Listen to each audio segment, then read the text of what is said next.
In January 1559, Elizabeth I was crowned Queen of England. She was the last of the great Tudor dynasty, a bright star who dazzled both the nation and the world.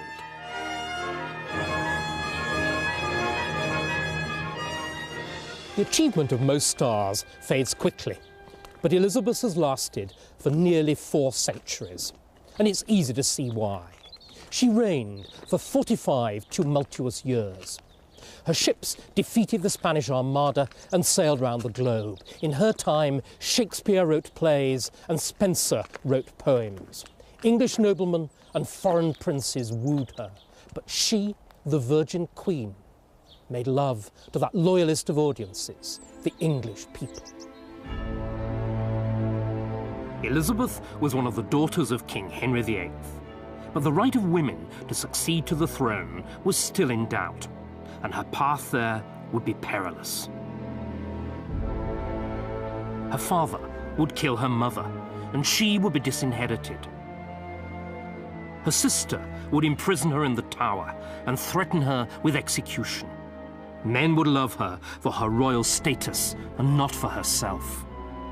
She would be sexually abused by her own stepfather. Most monarchs are handed their crowns on a plate. Elizabeth got hers by cunning and courage.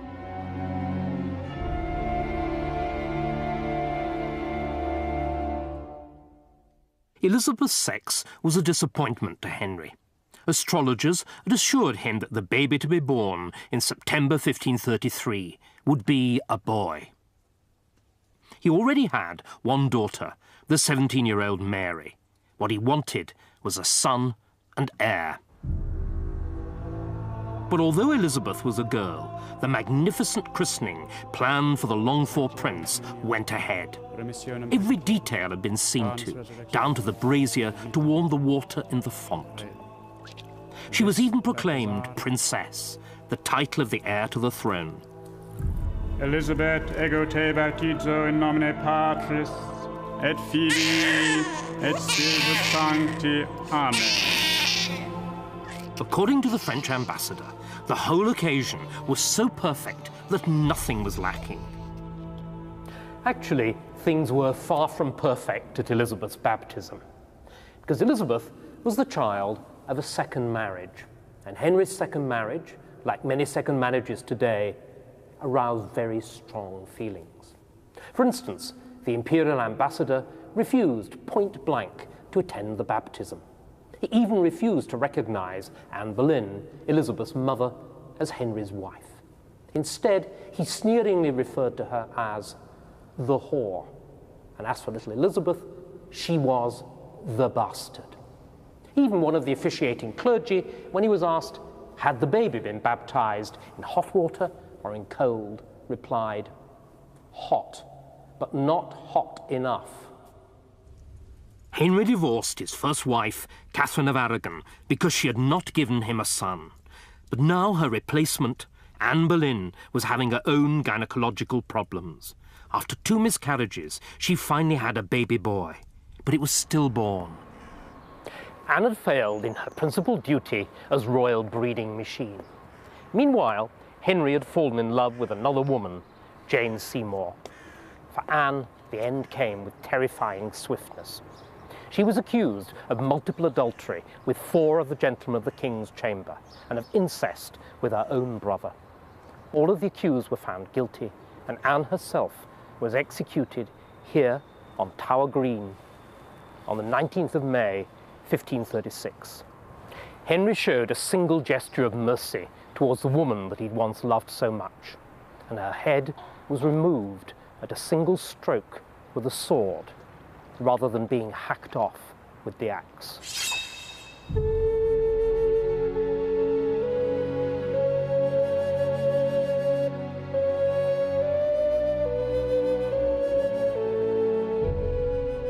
Elizabeth was only 3 when her mother was executed as a traitor and a whore. For many children, this would have been a lifelong trauma, but Elizabeth seems to have airbrushed her mother from her memory.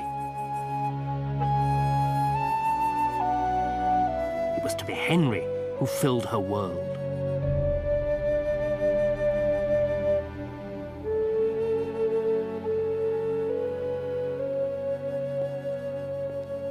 Anne Boleyn's fall marked a major step down in the world for the young Elizabeth.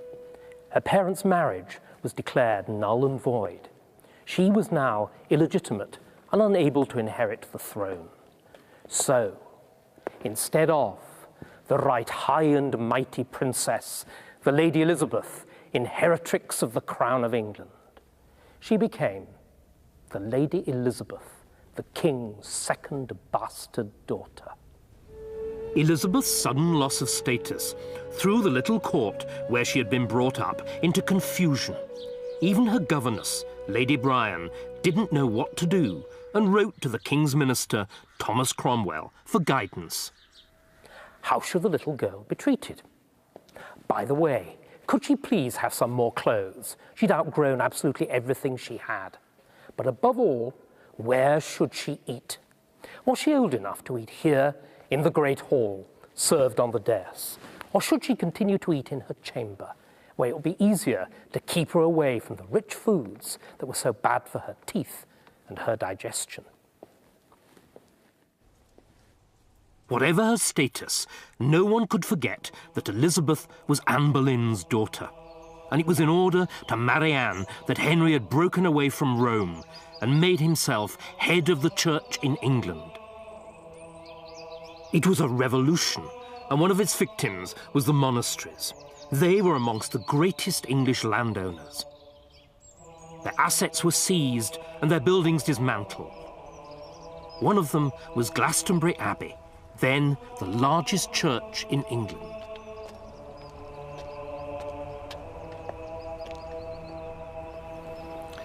When I look out from my church across the other side of the road from these ruins, I'm filled with a feeling or a sense of sadness, a sense of loss, a sense of disbelief to a degree that such destruction could have taken place in a country that was supposedly very religious and Catholic.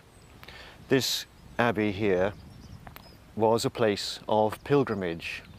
The abbey contained a statue of Our Lady, which is what Catholics call St. Mary, and people would have come from far and wide to pay their respects, to say their prayers, to make their offerings and ask for various helps. Within the space of 9 years from the Reformation, the dissolution of the monasteries, this went from being one of the grandest Catholic churches in this country to pretty well what we see around us today. Hardly one stone on top of another. The damage to the Catholic Church wasn't just physical, it was spiritual too. Out of these ruins would grow a new Protestant faith. Henry's religious revolution would divide his country and his family. Henry had now embarked on his third marriage to Jane Seymour. In just over a year, she gave him the son that he craved. Edward, legitimate and a boy, was now undoubted heir. Edwarde, quid petis ab ecclesia Dei? Elizabeth, as his half-sister, was no more than a minor royal. She had once been princess herself. Now she was an attendant at her baby brother's christening. Serva mandatum. She also lost her governess to Edward, as Lady Bryan was transferred to look after the young prince. Her replacement was Cat Ashley, a well-educated and devout woman who became very close to Elizabeth.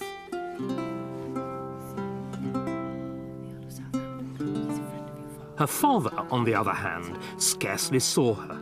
The royal children, like Elizabeth, were brought up in the country, away from the royal court.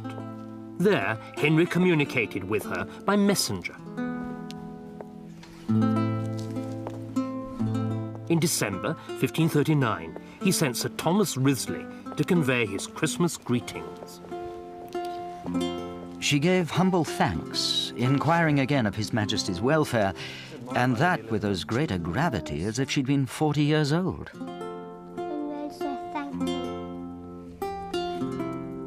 Children in the 16th century had to join the starched and corseted adult world as quickly as possible. They were expected to look like their parents and to behave like them. Even slight misdemeanours were severely punished. One royal tutor advised, never have the rod off a boy's back, and the daughter especially should be handled without cherishing. But Elizabeth was lucky. Her tutors belonged to the new school, which thought that kindness was a better teacher than the cane. But then the young princess was a model pupil, and she studied languages from the age of 4. She became fluent in French, Italian, Latin and Greek. Sur un chevet touffu émaillé de couleurs, d'un million de fleurs. Omente che scrivesti ciò che io vidi. Persuasum est auctoritate maiorum. Cur ita sit? Nihil tu me joces. But it was how she learned languages that mattered as well. She was taught by the method of double translation. This means that the little girl had to translate a passage from Latin into English and then back again into Latin, getting it absolutely right, word for word. Now, for most children, this kind of thing would have been an absolute torment. But Elizabeth seems to have revelled in it. She must have had the mind of a computer programmer or an expert solver of crossword puzzles, because she continued to do translations for the whole of the rest of her life. She did them for fun and for relaxation, but she also did them as a kind of mental discipline to keep her emotions under control, just as nowadays some people might practice yoga or meditation. Elizabeth was the kind of daughter of whom any father would be proud, and this painting shows Henry's confidence in her. It commemorates his decision in 1544 to reinstate both his daughters in the succession. No woman had ever sat on the English throne before. Now, if Edward died without an heir, first Mary and then Elizabeth would become queen. Henry then sailed for France to fight a war, leaving his wife, Catherine Parr, as regent in charge of the kingdom. Elizabeth now witnessed firsthand that an intelligent, well-educated woman could rule effectively. At about this time, Elizabeth acquired a new tutor, Roger Ascham. He'd worked with the brightest minds at Cambridge, but he found Elizabeth more than their equal. The Lady Elizabeth shines like a star. The constitution of her mind is exempt from female weakness. No apprehension can be quicker than hers. She demonstrated her abilities in an extraordinary New Year's gift for her father. It's a work of prose, but it shows the 12-year-old girl to have been, in her way, just as much of a child prodigy as the young Mozart. It's bound in red cloth of gold, heavily embroidered, with Henry's initials, top and bottom. And, well, you can actually see it more clearly on the back. In the middle, a cipher. That's the interlaced initials for Henry and Catherine, spelt with a K, Catherine Parr. The cover's the work of a professional embroiderer, but inside, it's all Elizabeth's own work. And what work? Page after page of perfect, beautiful, rhythmic, italic handwriting. It shows just how far she'd come on in a year. Her New Year's present of the year before to her stepmother is filled with mistakes, corrections, second thoughts. But here, nothing. First the Latin, then the French, then the Italian. Not a mistake, not a mistranslation, not a blot. Just perfection. But it's the introductory letter that really takes us into Elizabeth's own mind. She addresses her father, a very striking phrase, matchless and most kind father. She even has her own views on the importance of the state of kingship. The state of kingship, which philosophers say is equivalent to that of a god upon earth. In love with her father, perhaps even more in love with the idea of monarchy. Elizabeth had never been more secure in her royal status. She basked in Henry's attention. In 1546, she had this portrait painted for him, and it shows her as she wished to be seen by her father. So she's studious, one finger marking a page in a book. She's pious. The book open on the lectern beside her is certainly the Bible. She is the virtuous Renaissance princess.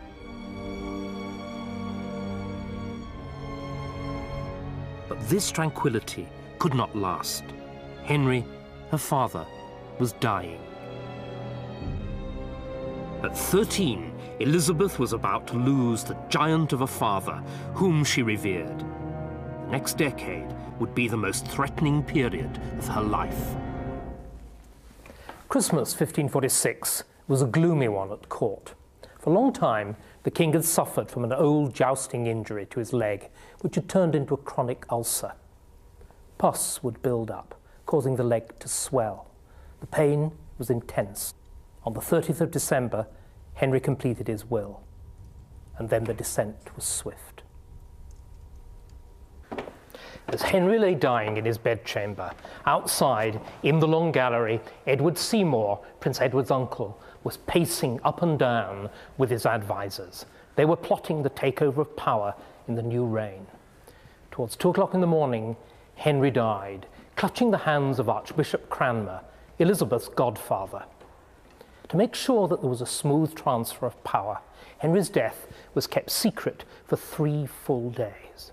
Finally, all was ready, and Seymour brought together Edward, now Edward VI, and his favourite sister Elizabeth, and told them that their father was dead. One account describes how the 2 children threw themselves into each other's arms, weeping uncontrollably. Little King Edward VI had stepped into his father's shoes, but there were several sizes too big for him. He was just 9 years old, and to begin with, he was the pawn of his powerful royal councillors. And so was Elizabeth. Her father's will had left her rich, and her place in the line of the succession made her a tempting target. One man in particular, Thomas Seymour, had his eyes on her.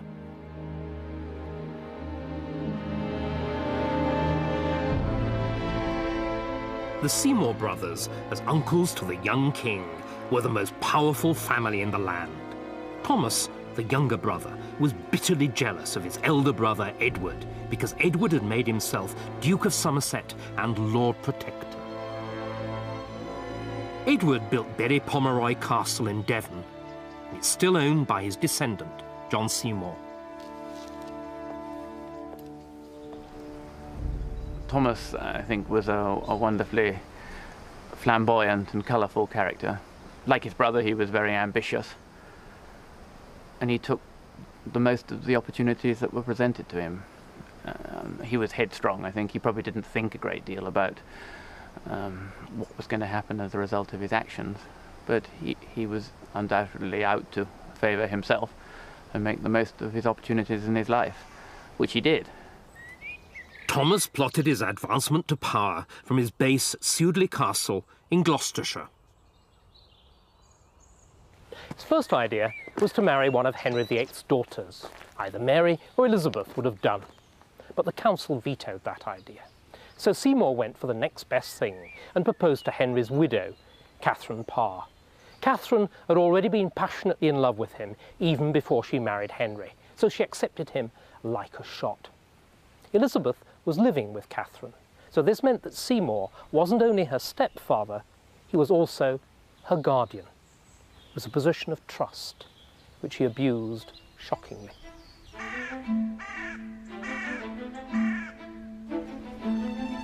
At first, Catherine Parr's involvement made Seymour's game seem innocent enough.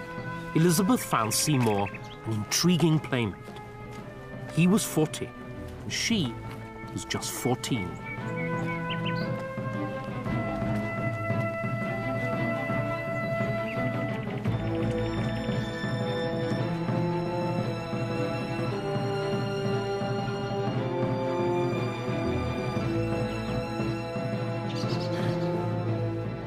But But Seymour saw a relationship with Elizabeth as a means of drawing closer to the throne.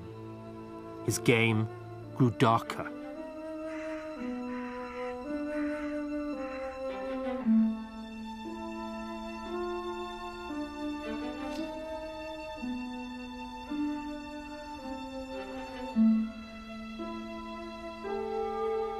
Catherine Parr was deceived by these antics, but Cat Ashley was worried. He romped with her in the garden and cut her gown into 100 pieces.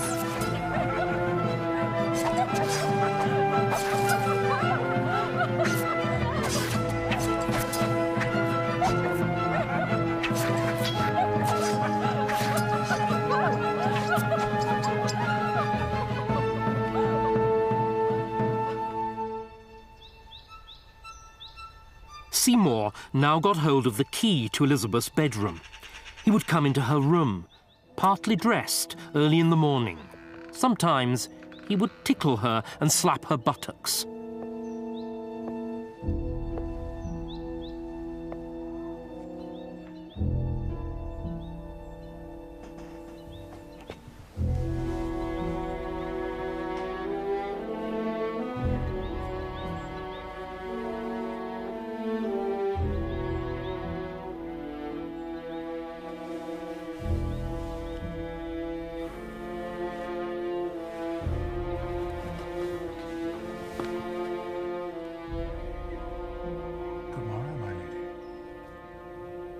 Elizabeth was confused by Seymour's behaviour and by her reaction to it. Seymour was a handsome, sexually charged man, and she was flattered by his attentions, but she was also scared by them. So sometimes she behaved as though it was all a game and play hide and seek behind the curtains of the bed. On other occasions, though, Elizabeth would react as though her maidenly modesty had been outraged. She'd get up early and make sure that she was dressed so as to avoid Seymour's attentions. On the other hand, Cat Ashley, Elizabeth's governess, knew exactly what was going on. But when she reproved Seymour for risking Elizabeth's reputation, he brazened it out. He had no intention of stopping his behaviour, he said, because he meant no harm by it. But when Catherine Parr became pregnant, Seymour's flirtation with Elizabeth grew more serious.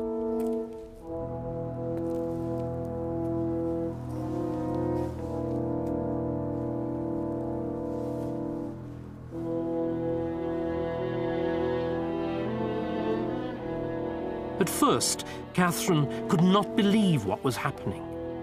Finally, she was left in no doubt. My lord. Your Grace. Following a painful interview during which Elizabeth hardly spoke, her stepmother sent her away. It was the last time Elizabeth saw Catherine. When she moved to Sudeley to have the baby, Elizabeth wrote to her, wishing her luck. But Catherine died shortly after the birth of her child, and she was buried here at Sudeley.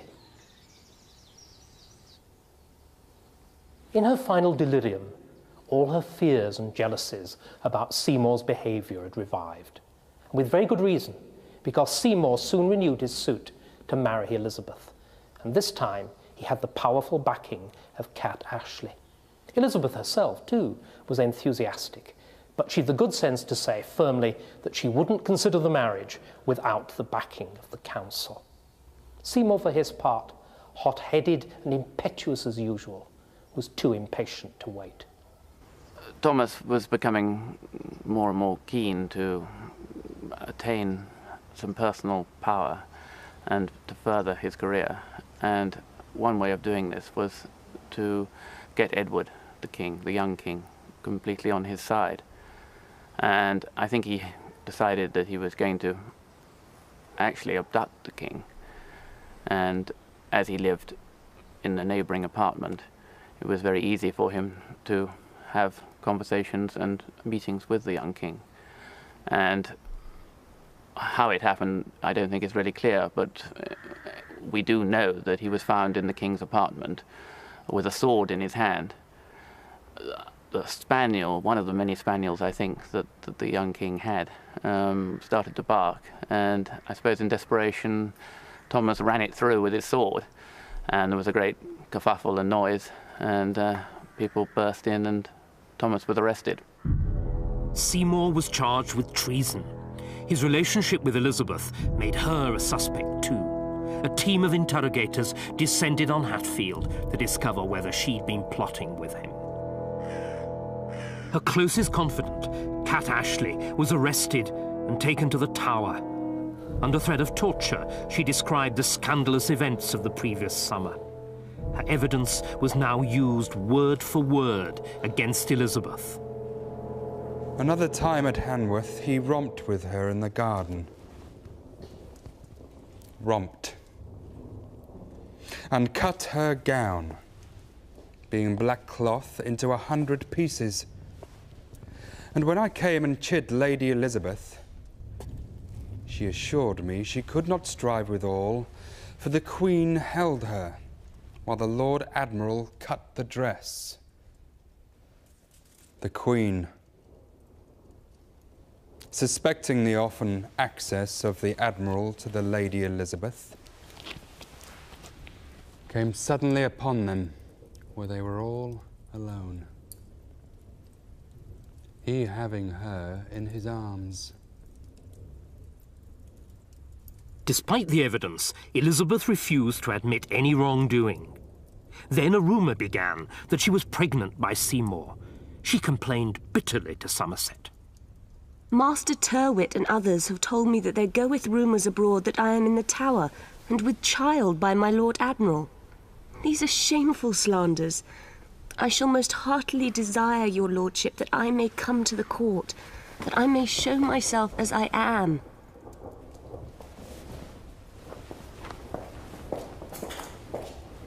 Tyrwhitt told Somerset he was sure she was guilty, but he could prove nothing. Elizabeth had survived the crisis.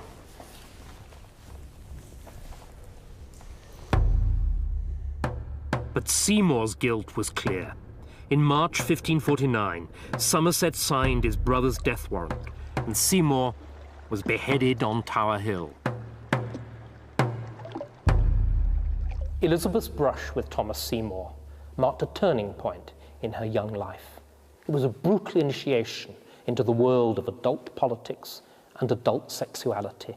She'd learned the hard way that a sexual relationship, even a close friendship, might mean danger, perhaps death. She knew now that when a man approached her, he got his eyes on the throne as much as on her. From this point onwards, she trusted almost nobody. She kept her own counsel, and she concealed her true thoughts. It was her defense against a hostile world.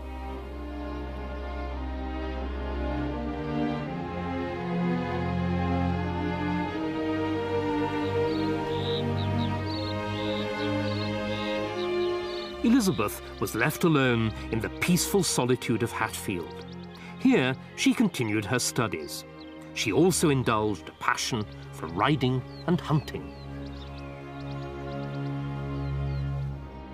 The clean air and exercise were a welcome antidote to the headaches and sickness that had plagued her during the investigation and would recur throughout her life during moments of stress.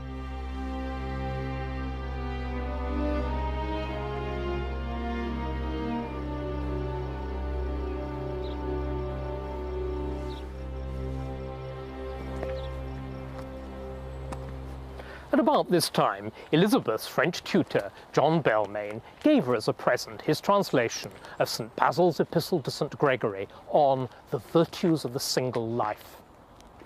The saint's argument was that marriage distracted the soul from the worship of God. Bearing in mind her recent experiences with Thomas Seymour, Elizabeth was well aware of the practical political advantages of celibacy too. It was the same with the rest of the saint's arguments about the need for temperance and sobriety of dress. Elizabeth created a sensation at court by turning up with her hair straight, her face unmade up, and virtually no jewellery. She was rehabilitating herself after the disaster of the Seymour affair by playing the Quaker Maid. There was more to it than just image. Elizabeth was caught up in the new Protestant mood in England. The crosses and candles of the Catholic faith were being stripped from altars everywhere. The new faith had the enthusiastic backing of Elizabeth's brother, the young King Edward. But by 1553, the 15-year-old king was dying of tuberculosis. He was desperate to stop the religious reforms being undone by his Catholic sister Mary, who would succeed under the terms of their father's will. So he excluded her from the succession, because she was a bastard. But if Mary was a bastard, so too was Elizabeth. Instead, Edward chose a Protestant cousin to succeed him, the 15-year-old Lady Jane Grey. Anxiously, Elizabeth waited with her armed followers at Hatfield to see what would happen next. In July 1553, Edward died. Lady Jane Grey was proclaimed queen, and Elizabeth and Mary were denounced as bastards. But Mary was Henry's elder daughter, and in the eyes of the people, she was rightful queen. She was supported by many of England's leading families. Sir Henry Bedingfield, a substantial Norfolk landowner, was one of the first to rally to Mary's banner. His descendant still lives at Oxburgh Hall. Sir Henry at Oxburgh gathered together 160 men, armed, as they say, cap à pied. That is to say, with a certain amount of armour, leather jerkins, swords certainly, and I'm sure a few horses. His role was to then take this small group of people to, first of all, Kenning Hall, where other units such as his were joining up to make an army, and then from there to Framlingham, where the army swelled. And they marched from there to London with Queen Mary. Princess Elizabeth joined them en route, and as custom dictated, at the gates of the city of London, they left the army behind, and Elizabeth and Mary rode into the city of London to wild rejoicing and cheers from the crowd. In the face of this overwhelming support for Mary, the opposition collapsed. Lady Jane Grey was later beheaded at the Tower. On July the 19th, 1553, Mary was proclaimed Queen. Her vision was to lead England back to the true Catholic faith. Elizabeth's Protestantism marked her out as a potential enemy. For the first 2 months of Mary's reign, Elizabeth contrived to avoid going to Mass. Finally, Mary issued an ultimatum. Elizabeth was to attend Mass on the 8th of September, the day of the Nativity of the Blessed Virgin. Cornered at last, Elizabeth sought a personal interview with Mary at Richmond. She threw herself on her knees before the Queen, tears streaming down her face. She explained that she'd never been taught the old faith, and please, could she have priests to instruct her? Oh yes, and she would go to Mass.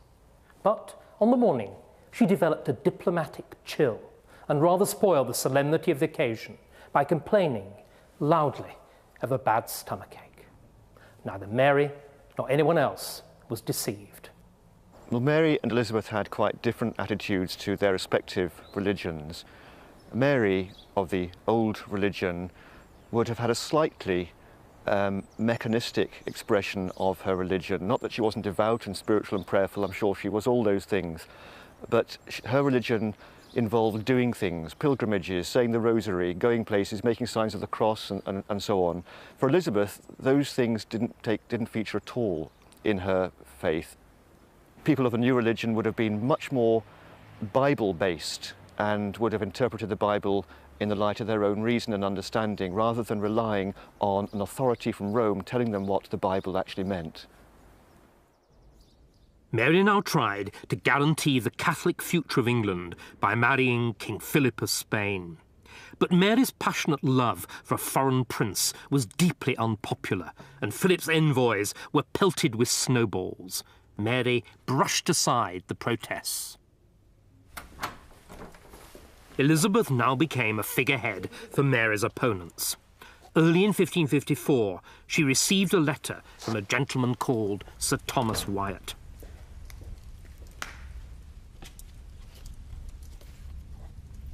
He told her that he intended to rebel to prevent the Spanish marriage.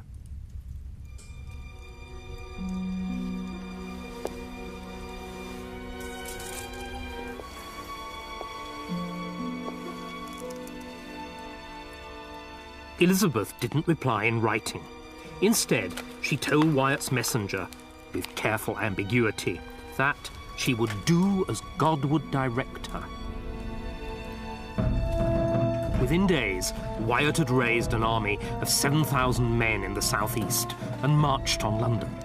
As Wyatt's army drew closer to the capital, there was panic in Mary's court. Mary ordered Elizabeth to come to Whitehall, where she could be kept under control. But Elizabeth claimed that she was ill. Mary's doctors confirmed the illness, but said, nevertheless, that she was well enough to travel. It took her 11 days to cover the 23 miles to London. By the time she arrived, Wyatt's rebellion had collapsed. He had overestimated support for his cause. Wyatt was beheaded and quartered on Tower Hill. At first, Elizabeth was detained and interrogated at Whitehall. Then it was decided to send her to the Tower. The night before the journey, Elizabeth wrote to Mary. She was writing for her life. I most humbly beseech your majesty that I be not condemned without answer and due proof, which it seems that I now am. For without cause proved, I am commanded to go to the Tower, a place more wanted for a false traitor than a true subject. This is the letter that Elizabeth writes at this most desperate moment of her life. She begins with a fine, firm, clear hand, but gradually, as the pressure of circumstances gets to her, remember, she thought that she'd only days, perhaps even hours, before she was executed. The handwriting becomes looser and more irregular. She makes mistakes, and then she corrects them. But finally, she's run out of things to say and time to say them in, and still she's only a quarter of the way down the second page.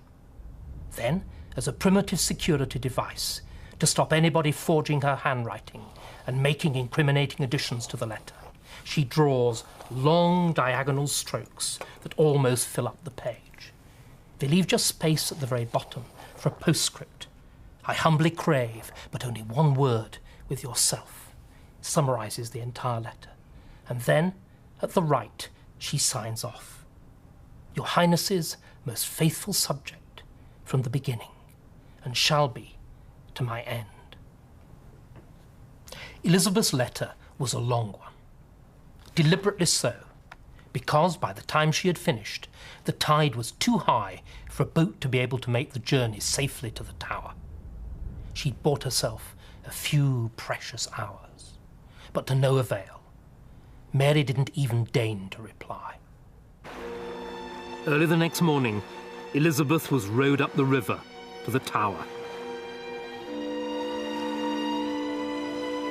The rain was falling in a steady drizzle. Elizabeth knew that most of those who made this voyage would never make another.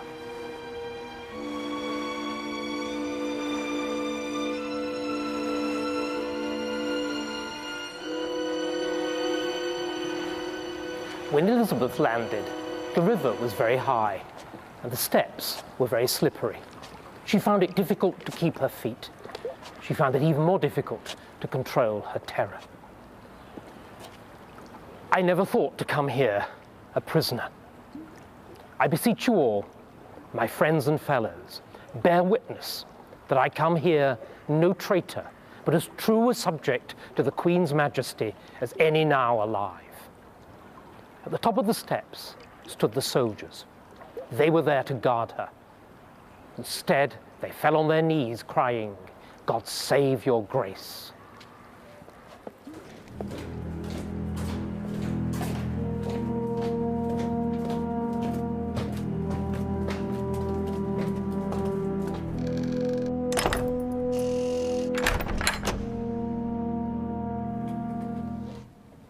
This is the room in the bell tower where Elizabeth is supposed to have been imprisoned. The 8 weeks of her captivity in the tower were the darkest days of her entire life. As so often happened at moments of psychological crisis, she fell ill. She thought constantly of death. After all, she was only a few yards from the spot where her mother had been executed. She prayed to be delivered from the same fate. 2 months dragged by. Still, there was no word from Mary. Elizabeth could only expect the worst. On the morning of the 19th of May, 1554, Sir Henry Bedingfield, Mary's staunch supporter, arrived at the Tower with 100 men.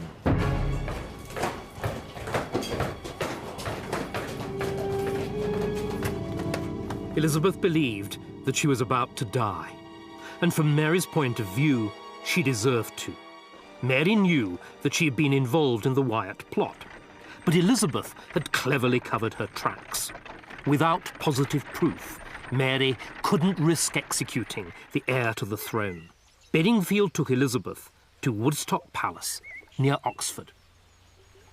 The relationship that Elizabeth had with Sir Henry was, from Sir Henry's point of view, a very professional one, and from her point of view, I think thoroughly frustrating, because he was there with a bunch of keys, and he kept her locked in. Garden gates were locked. If she wanted to go for a walk, someone had to accompany her, an armed guard. She couldn't receive anything in case there were messages involved. And she, in fact, called him my jailer. Elizabeth was locked up for almost a year before Mary summoned her to court. The Queen believed that she was pregnant, and she wanted Elizabeth to play a walk-on part in the christening. But it was a phantom pregnancy, and, as his wife sickened, Philip's attitude to Elizabeth changed. He thought that he could use her to keep control of England by marrying her to a friend.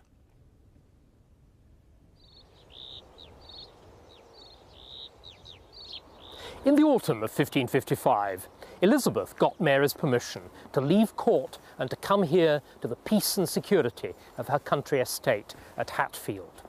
She wanted to escape the court with its poisonous atmosphere of intrigue and surveillance. But she also wished to put a metaphorical distance between herself and the actions of Mary's government, because that summer the burning of Protestants had really got underway.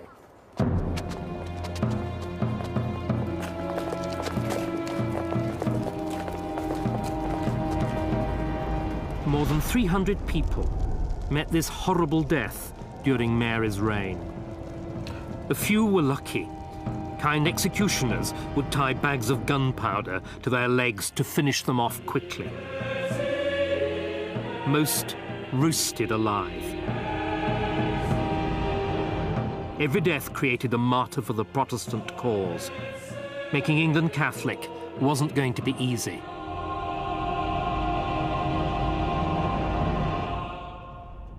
Sensing that her time was near, Elizabeth fiercely resisted Philip's plans to marry her off to a Catholic prince, the Duke of Savoy. She would be no one's puppet.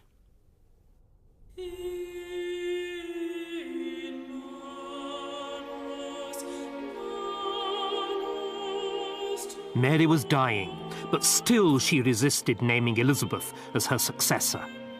10 days before her death, she finally relented under pressure from her council. It was the 17th of November, 1558. Towards noon, messengers arrived at Hatfield to inform Elizabeth that her sister Mary was dead and that she was now queen. The story goes that they found her walking in the park underneath a great oak tree. As they fell on their knees before her, she too knelt, uttering the words of the 118th Psalm, Ad Domino factum est, et mirabile in oculis nostris. This is the Lord's doing, and it is marvelous in our eyes.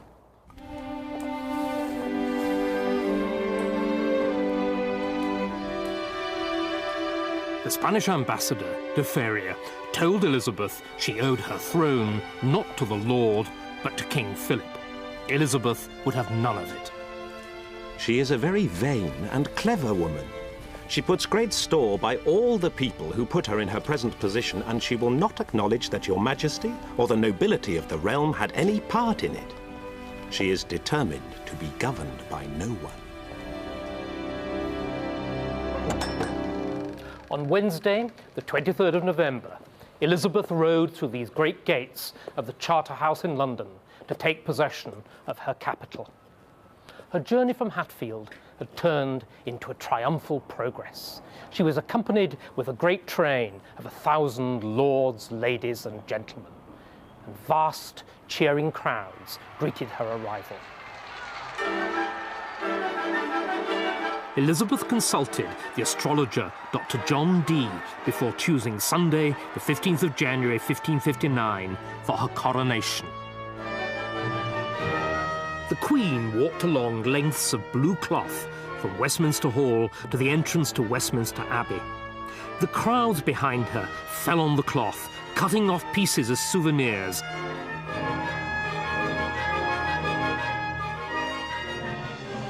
Today, Elizabeth would play the part that she had understudied so long.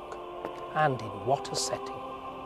Her christening at Greenwich had been high theatre, but her coronation in Westminster Abbey will be a performance on the grandest scale.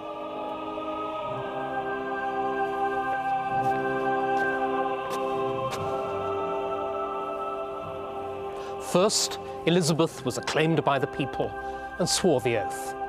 Next, her outer robes were removed and she knelt solemnly for the anointing. Bishop Oglethorpe anointed her in the 7 traditional places, on the shoulder blades, on the breasts, on the palms of the hand, and finally on the crown of the head. Then she was enthroned.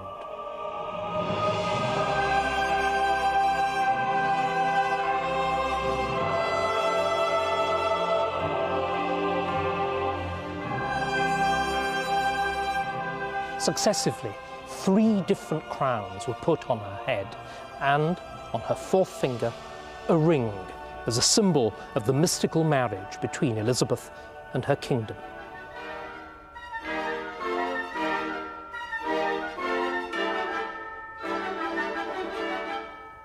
Tradition, mystery, and symbolism had made her Queen of England as fully and completely as any of her predecessors had been king.